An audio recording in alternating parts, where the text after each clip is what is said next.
Bienvenue sur Source de vie. Sur cette chaîne, nous partageons des enseignements inspirants et des réflexions spirituelles pour nourrir votre foi et éclairer votre marche. Si vous prenez la vidéo en cours de route, n'hésitez pas à vous abonner pour ne manquer aucun message. Tes parents ne t'ont jamais enseigné cela. Et c'est pourquoi beaucoup ont du mal à payer leurs factures et à avancer dans la vie. Ton don est la source de ta valeur. Je dois avouer qu'enfant, en grandissant, j'ai grandi avec Michael Jackson. Certains d'entre vous le connaissent. Michael était tout petit, à peine 1 mètre, et nous regardions ce petit garçon à la télévision. Certains d'entre vous ont l'air si pieux, mais vous vous souvenez de ce petit gars. Il portait des pantalons pattes d'éléphant rouges, une chemise jaune, un chapeau rose et un afro, avec une écharpe qui traînait par terre.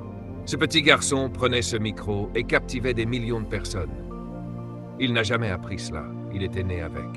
Une fois, on lui a demandé lors d'une interview « Aimes-tu la musique ?» Et il a répondu « Je suis la musique ». Note bien ces 2 mots, « Je suis ». D'où venait toute sa richesse? De son don. Les gens payaient pour voir son don. Ils venaient des Bahamas jusqu'à Los Angeles pour le voir sur scène, et ils payaient beaucoup d'argent. Tu deviens tellement précieux que l'argent vient à toi. Si tu ne trouves pas ton don, je te garantis que tu mourras pauvre et sans rien.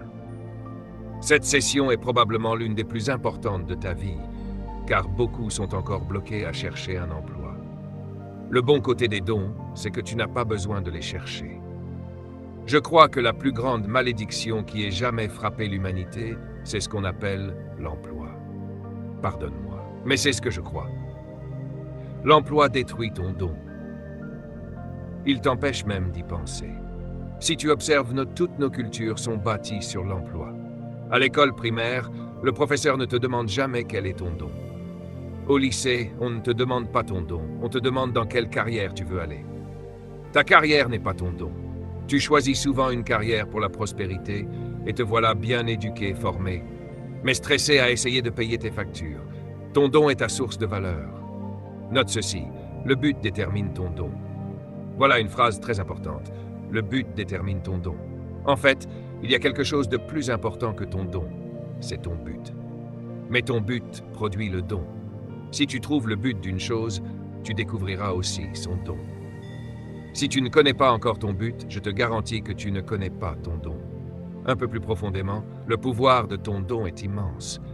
Il est si puissant que Proverbe 18-19 dit « Le don d'un homme lui ouvre un chemin dans le monde et le fait paraître devant de grands rois. » Le don d'un homme est si puissant qu'il ouvre une place pour lui dans le système, même là où le monde essaie de te bloquer. Même quelqu'un qui te déteste viendra chercher ton don. Je te donne un exemple. Tu dis être chrétien, et tu as un problème médical, une maladie, une tumeur, et le seul professionnel capable de t'aider est musulman. Tu es prêt pour une intervention chirurgicale. Tu as besoin d'un don, pas de prière ou de verset. Tu pourrais refuser un musulman et subir un problème grave. Voici mon point. Quand il s'agit de répondre à un besoin, le don est plus important que la personne. Tu donnes de l'argent à ce chirurgien parce que son don fait la différence, même s'il ne partage pas tes croyances. Chaque jour, on te paie pour ton don, même si on n'aime pas la personne. Le don est si puissant que même tes ennemis viendront te payer pour l'obtenir. Note ceci, le don de la graine est dans l'arbre. Chaque graine porte un don. Un noyau de mangue porte un don, un arbre. Le don de l'arbre, c'est son fruit. Note, les arbres ne mangent jamais leurs propres fruits. Ton don n'est pas pour toi, il est pour combler les besoins des autres. Pourquoi sauter la clôture pour un manguier chargé de fruits? Parce qu'un don est si puissant qu'il te pousse à enfreindre des règles pour l'obtenir. Tu vas après le fruit, pas pour l'écorce, les feuilles ou les branches. Les gens ne sont pas attirés par toi, mais par ton don. Si tu manifestes, affines et mûris ton don, ils passeront outre leur fierté. Exemple personnel. Mon fils Eduardo possède un spa. Je ne peux pas masser mon propre dos correctement, alors je vais le voir, je m'allonge et il fait son travail. Son don est dans ses mains et son don le rend riche. Certains gagnent 5 ou 17 $ de l'heure, lui gagne 160 $ de l'heure, juste avec ses mains. Note ceci, le don des feuilles de l'arbre, c'est l'oxygène. Tout a un don. La graine devient arbre. L'arbre produit le fruit et les feuilles donnent l'oxygène. Dieu n'a rien créé sans don. Sans les feuilles, nous mourrions. Ton don est ton obligation. Quand les gens découvrent ton don et en profitent, ils prendront soin de toi, comme on prend soin d'un arbre productif.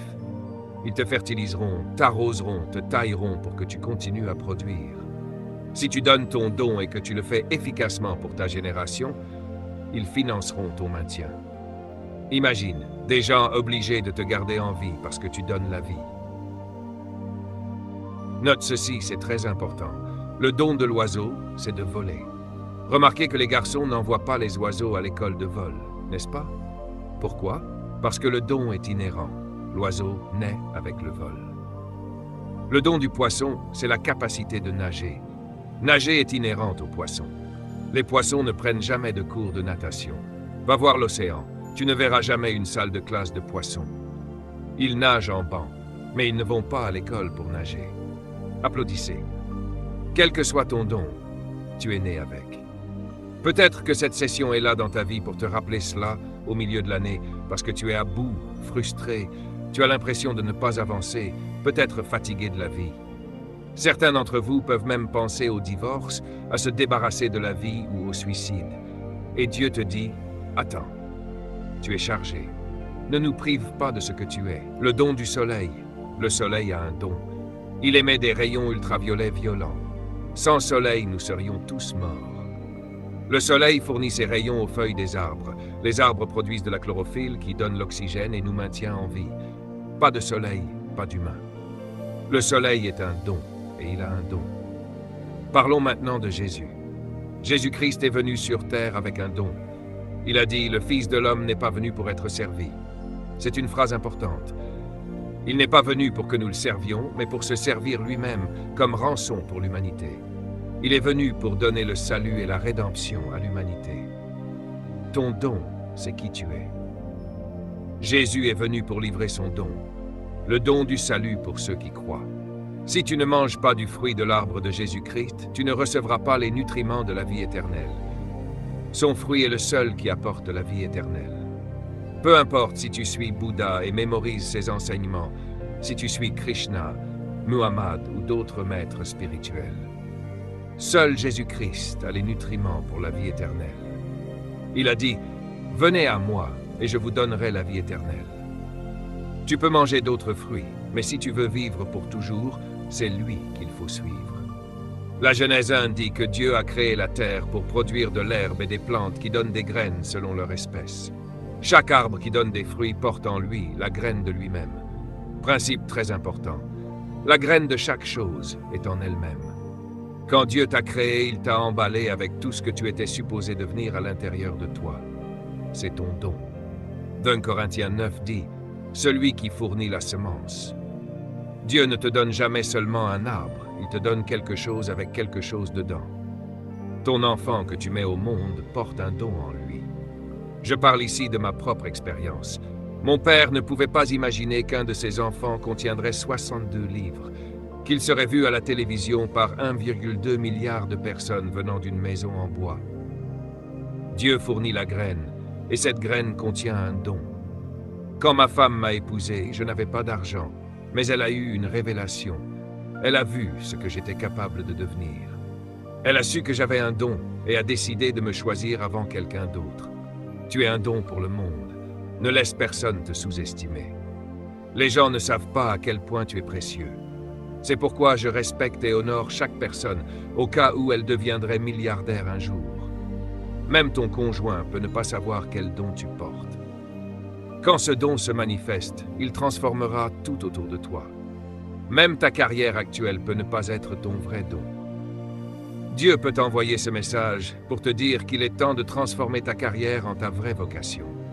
Ne fréquente pas des personnes stériles qui ne portent rien en elles. Tu es appelé à porter et à manifester ton don. Note ceci attentivement, c'est une leçon de confession et de révélation. Confession numéro 1. La graine de toute chose est en elle-même. Confession numéro 2. La fin d'une chose est cachée dans cette chose. Confession numéro 3. Tout ce qu'une chose est destinée à devenir est en elle-même. Confession numéro 4. Dieu a placé l'avenir de chaque chose en elle-même. Confession numéro 5. Tout ce que tu es né pour devenir est enfermé en toi. Frotte ton ventre et dis à ton voisin, « Je suis chargé, je porte un don pour toi. » Ne laisse personne te définir par une étiquette. Toute étiquette est temporaire. Tu n'es pas seulement un manager, tu peux posséder un magasin. Gérer n'est qu'un apprentissage du système. Dans 2 Corinthiens 4:7, il est écrit que nous portons un trésor dans des vases de terre. Ton corps est le vase. Cela signifie que ce pouvoir extraordinaire vient de Dieu et non de nous. Ce que tu portes à l'intérieur doit se manifester. Même si tu es pressé, perplexe ou en difficulté, ton don reste intact. Ton don traverse les drogues, les grossesses adolescentes, les divorces, la perte d'entreprise, les licenciements. Mais il est toujours là. Personne ne peut te le retirer. Il est comprimé, mais encore vivant et prêt à se manifester. Jésus est venu sur terre non pas pour toi personnellement, mais pour sauver le don que tu portes.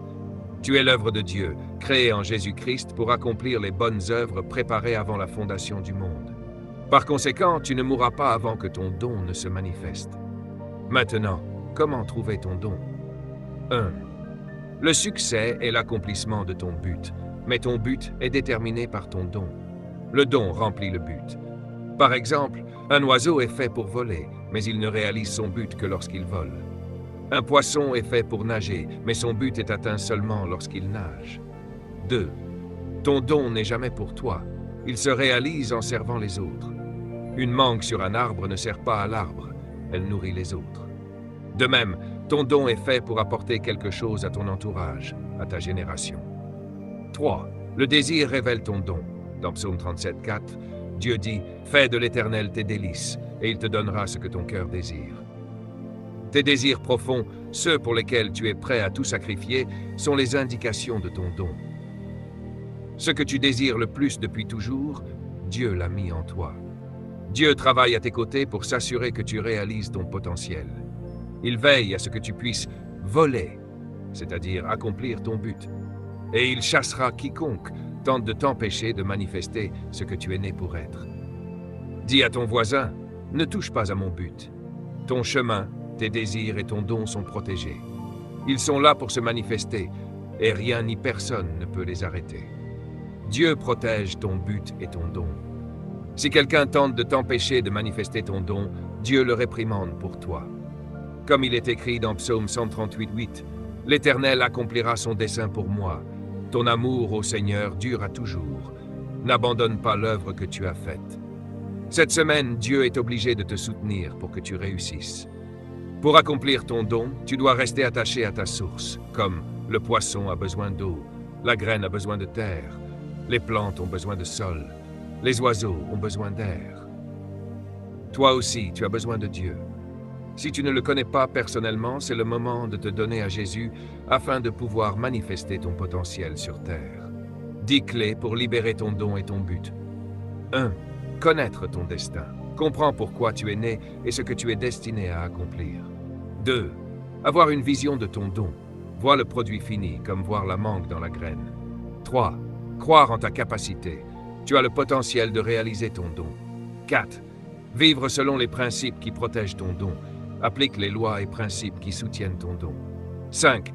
Établir un plan d'action. Savoir comment progresser vers ton don. 6. Avoir les bonnes personnes autour de toi. Évite les tueurs de dons qui veulent que tu échoues. 7. Persister sous la pression. La pression teste la réalité et la force de ton don. 8. Persévérer malgré l'opposition. Continue malgré les obstacles, les échecs ou les critiques. 9. Prier chaque jour pour ton don. Demande à Dieu de te guider, de le raffiner et de le manifester. 10. Servir ton don au monde. Donne-le, offre-le, même gratuitement. En le donnant, il se révèle et attire les bonnes opportunités. Règles pratiques pour le développement du don. Nourris ton don avec les bonnes ressources. Lecture, enseignement, environnement positif. Donne du temps à ton don. Un fruit ne pousse pas en un jour. Sers ton don avant de chercher à en tirer profit.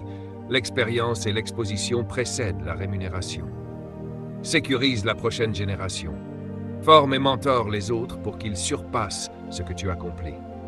Ton don doit produire plus de dons, comme une graine qui donne un arbre et des fruits avec des graines. Je vous laisse avec cette promesse tirée de l'Épître aux Romains, chapitre 8, le verset 28. Nous savons que toute chose concourt au bien de ceux qui aiment Dieu. Même lorsque nous ne comprenons pas tout, nous devons toujours garder à l'esprit que Dieu agit et que cette vérité fortifie votre foi aujourd'hui et pour toujours. Que Dieu vous bénisse et à très bientôt sur Source TV.